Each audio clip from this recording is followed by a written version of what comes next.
Outer Orange. Hello and welcome back to another video. Welcome guys, welcome to a video. I wasn't originally gonna do this video and then I decided to do it anyway. Pretty knowledgeable of V-Premium, so I thought I would talk to you guys today about the Bermuda reveal specifically and not anything else.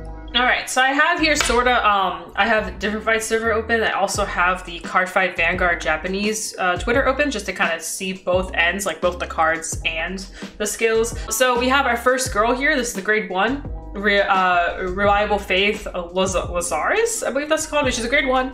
Her skill's pretty simple. Continuous rear guard circle. If you have 2 or more force markers on your circle, this unit gets plus 5k power, plus 5k shield. If you have 3 or more, she can also intercept from the back row. Not too bad, not too bad. I was kind of looking at this card, I was kind of thinking it through a little bit. I don't see too many decks, at least in V-Premium, where you can run this and kind of get away with it. I think in Highlander, you can have some like things that you can do with this card. And overall, it just gives you some kind of shield value. Like you can toss this into like more survival decks, like Prism can be, you can throw it in there if you want. Like it's a very like techie type of card. I don't think it's bad, as you do get that shield and you get that intercept. And in non-retire or non-control, like not control, but decks that don't really focus on certain targets, it's actually, this card's not too bad. And the intercept is really nice as well, as it does gain the 5k power, 5k shield. So then if you intercept, it's a 15k interceptor. So we have our grade 4. This is Miracle Cycle at Lucia. I'm really bad at saying names, but anyway.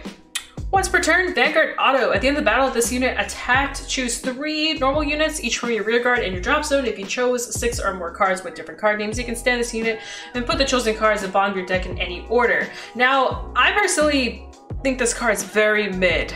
If you compare this card to like all the other options we have, like the grade 4 options and the grade 3 options, and especially in V-Premium, now granted, keep in mind I'm talking about V-Premium. In V-Premium decks, this card's actually kind of like, it's normal units, like it's only normal units, and granted you can recycle your normal units, meaning if you have grade 3s you want to put back in your deck, like Lupina, maybe your own reindeers, like if you want to recycle the engine of rewriting with the reindeer, this card's not bad, but that means you would have to go into this first. But Highlander is built where you look at top 10 and you're just winging it, like you're winging off of your top 10 and you're going for it. Reindeer skill says, look at top 10 cards, write a card from there, you know, so you just have to kind of wing it. And with that being said, this card as more towards like an early type of thing, as you can recycle some early stuff that you want to reuse, and it puts it at the bottom, which means you have to shuffle at some point too, which you do shuffle periodically and quite a bit in Highlander Ranger stuff, but it's not like always a thing. And I feel like putting this card in would be hard. Like I feel like there are other cards that are better. I think the only thing I can see it maybe replacing is like Aneska, because Aneska is like a hard, like kind of almost a dead turn. You ride into her, you get your marker, and that's kind of it. Like she doesn't give power, she doesn't do anything. But against the other grade 4s, like, compare this card to a card like Lura or a card like Olivia or like another grade 3 like Anj, like or any on place cards, like they just have so much more value that they give to the Highlander V-Premium deck than this card could, that I feel like this is just kind of mid. And the fact that you have to literally drop your rear guards and put them to the bottom is kind of rough if you want those rear guards again for another turn. However, if you don't want your opponent touching your board at all, this is a really good card to go into. If you're dealing with anything that touches your board or has to touch your board to do its own stuff, this is one of the best cards to go into. Now granted, like I said, it's Highlander. Highlander is extremely high roll. You're literally just chancing on your top 10. You may not see it and you may not use this card at all. You may see it and you may not want to use this card. Like I said, this card's kind of weird and it creates more options, but it kind of forces you to use it depending on the meta that you're in. Now in Premium, I haven't really tested Premium with grade 4s being in the deck like this yet, so I actually don't know like how good or bad this can be. But I think in V-Premium it's just like straight, like it's just mid. Like it's not great, but it's not bad either. It's just another option, and I think having just another option in V-Premium for Highlander is just really fun. Now let's talk about probably the most interesting card out of this entire reveal, and this card can definitely open up some really interesting options. This is Single Quiet's Referetti. I think Referetti is the way you say it, but I'm not too sure. I'm not good at this kind of stuff. But anyway, her skill says act Vanguard. Once per turn, cost, counterblast 1, discard a card, rest her, so you rest her. And then you do the following. If you have 4 or less force markers. You get 2 markers. And look at the top cards of your deck equal to a number of rearguard circles with force markers on them. Reveal those cards and add them to your hand and activate all triggers from among those cards as if they were dry. Now, what's really interesting about this, there's kind of like 2 ways. When I first saw this card, I was like, this is extremely balanced. It may not sound balanced, and by the way, again, I'm talking about V Premium. This card forces you to rest your Vanguard, which means that that pressure of your Vanguard is gone now. Like that drive checking pressure is just not there. All your opponent has to worry about is like the other stuff attacking, which in this case makes it pretty balanced. For the fact that you're resting your Vanguard, which is one of the hardest swings to deal with in this game, you get markers and you get to look at top cards, you get to activate triggers, you get to do all this stuff. It's very fair because you do lose the pressure of your Vanguard attacking. However, you do get all the other stuff. Now, why do I like this card? Well, you can actually splash it into some weird things. But before I officially tell you what you can splash it into, we can talk about the continuous skill it has. It also has a continuous skill. If your opponent's Vanguard is grade 3 or greater,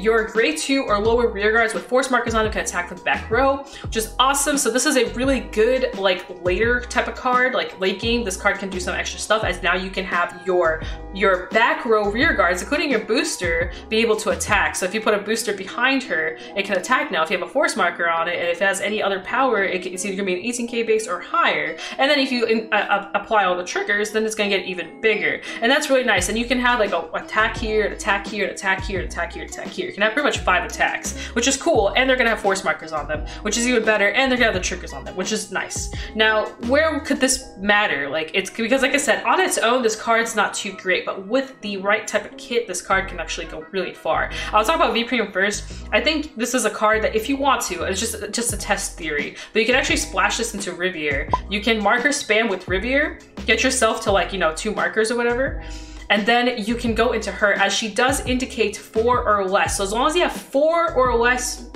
force markers, you can keep doing this. I think splashing this into like a Riviere deck is nice because like I said, Riviere, you can accelerate with Riviere and then go into her, and then you can do all that stuff, and then you'll have your 5 attacks, whatever type of thing, or 4 attacks type of thing going on, and you have all your force markers and stuff like that. Or you can go the other way around. You can start with her and then go into Riviere and kind of do that. That's one of the few things that I noticed that you can do with the card. You can also, she works with Lupina pretty well too. Like you could start with Lupina and go into her, or the other way around. You can go into her and start with Lupina. Keep in mind, guys, this is going to come out during Heal Guardian era, and the Heal Guardians are going to slow down the game quite a bit. Your first attack, your first grade 3 turn, whatever, is not going to be as brutal as it used to be. Actually, if anything, it doesn't even make sense to go in some situations because your opponent can just be like, yeah, well, I'm just going to drop this Heal Guardian down, and now all your stuff is just like denied. You know what I mean? Like a lot of your swings won't matter and all that stuff. So sometimes it's really good to just build stuff up and then go into a later swing. And that's kind of why, like with a card like this, it really works because you can choose to just get all your markers, get all your stuff set up, and then just not go ham. And that's what I like about it. So like even with Lupina, you can put this card in and do your stuff, and then go into Lupina and then have like really, really brutal attacks. This works with like Orange too. You can splash it with Orange. This is a very splashable card. It doesn't work with some archetypes. Like I feel like if you were to put this into like Pacifica or Coral, it wouldn't like quite synergize as well. But any deck that can marker spam, if you put this in with that marker spamming, I feel like it just accelerates the marker spam on top of, like just having really crazy numbers. And I feel like that's kind of where the card will just kind of function. That's that. Also, so going to premium, something I've noticed pretty quickly is Riviere. So you can actually put this card into Riviere Premium, and what I mean by that is you can rest her, do all her stuff, like you put some boosters in the back, put all triggers or everything, or you can put like a grade 2 here or something, like a grade 2 here. You can put all effects on that specific grade 2. It could be the restanding, whatever. It could be whatever you want it to be. And then you can actually go into Tro and restand get your Riviere, ride Riviere on top, get another force marker, by the way, and then go into your stride, your Riviere stride. So now you're on stride, and now you have all the triggers on like those rear guards on top of the fact that you also have your stride and you have your Tro. So it's a really interesting combo. It's something you can do, and on top of the fact that your rear guards in the front row, your Tro and wherever your grade 2 is, are going to be swinging and then restand, and then you're going to be bouncing them back and calling them back out. So they'll be coming back. You'll lose the pressure that they had, but you're so marker spammed timed out and everything that actually it's gonna accelerate pretty well. You're not dealing with this whole thing where you have like only one force marker or two force markers. You're gonna have two force markers, and you're gonna have Riviera, which is a third force marker, and then you Road, which is a fourth force marker. So you can have 4 markers potentially in one turn. That's kind of cool. It does require a lot of counter blast, but it's just something I thought about. Just a really cool engine that you can do in premium. It's not, I'm not saying it's like beautiful. I haven't tested it personally, but that's just like the first thing I could think of is just splashing it into premium.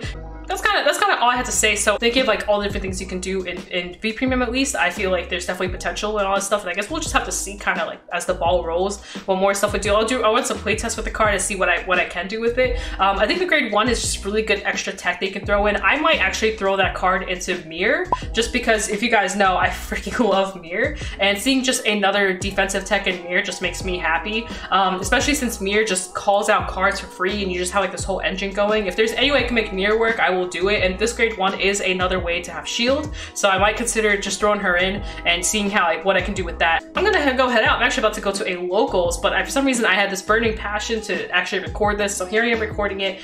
Hope you guys liked it. Hope you guys enjoyed the video. Hope it gets your gears rolling, and if you do have some gears rolling, tell me about them. Like, do you have anything in mind for these cars going to V Premium or Premium? You know, that's also like a whole open zone of things you can just splash these cards into, so it'll be interesting to see what we come up with as a community and all that stuff. But that, guys, it's been real.